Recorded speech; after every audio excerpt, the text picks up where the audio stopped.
Next நம்ம ஒரு angel design represent பண்ணுற மாதிரி தான் போட போகிறோம்.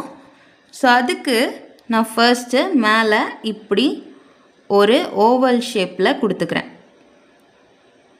ஓகேவா? இந்த மாதிரி ஒரு ஓவல் ஷேப்பில் கொடுத்துட்டு ஸோ இப்படி ஒன்று போல் கொடுத்துக்கோங்க. இந்த இடத்துலேருந்து இப்படி ஒரு ஃபெதர் ஏரியா வர மாதிரி நம்ம கொடுத்துக்க போகிறோம். இப்படி போட்டுக்க போகிறேன். ஸோ அதே மாதிரி இந்த பக்கம் இருந்தும் எடுத்துகிட்டு வந்து நான் இப்படி கொடுத்துக்கிறேன்.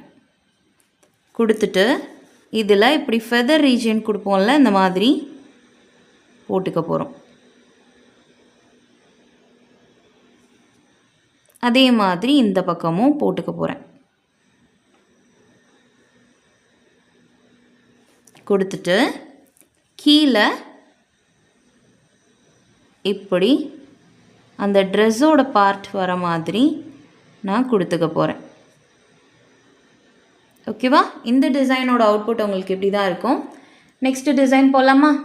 நீங்கள் வேணால் இதுக்குள்ளே ஷேடிங் கொடுத்துக்கலாம். இப்படி ஓகே, இந்த மாதிரி ஷேடிங் கொடுத்துக்கோங்க. இந்த இடத்துலையும் கூட நீங்கள் ஷேடிங் பண்ணனா பண்ணிக்கோங்க. இப்படி இந்த இடத்துல இந்த ட்ரெஸ்ஸோட ஏரியாவில் வந்து நீங்கள் இந்த மாதிரி கீழேருந்து அப்வர்ட்ஸில் ஒரு ஷேடிங் கொடுத்துக்கோங்க. ஓகேவா?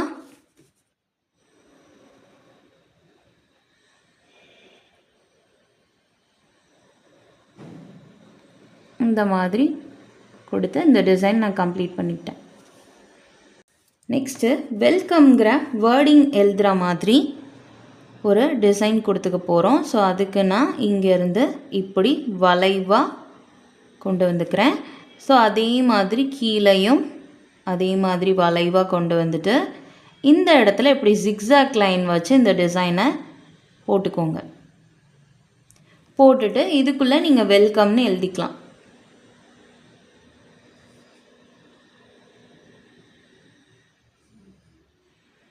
ஓகேவா? இந்த மாதிரி வெல்கம்னு எழுதிக்கோங்க. பேபி ஷவர் ரெப்ரசன்ட் பண்ணுற மாதிரி நீங்கள் எந்த மாதிரி டிசைன்ஸ்னாலும் போட்டுக்கலாம். பேபியோட டாய்ஸ் போட்டுக்கலாம், இல்லை இந்த மாதிரி 2 சாக்லேட்ஸ் கூட நீங்கள் போட்டுக்கலாம். ஸோ நெக்ஸ்ட்டு நான் டாய்ஸ்லாம் எப்படி வரைகிறதுன்னு உங்களுக்கு காட்டுறேன். கீழே நான் இப்போ ஒரு கேக் வரைய போகிறேன். ஸோ அதுக்கு இப்படி ஒரு கேக்கோட பாட்டம் ஏரியா இப்படி வரைஞ்சிட்டு இது இந்த இடத்துல இப்படி ஒரு பெண்டாக கொண்டு வந்துக்கோங்க.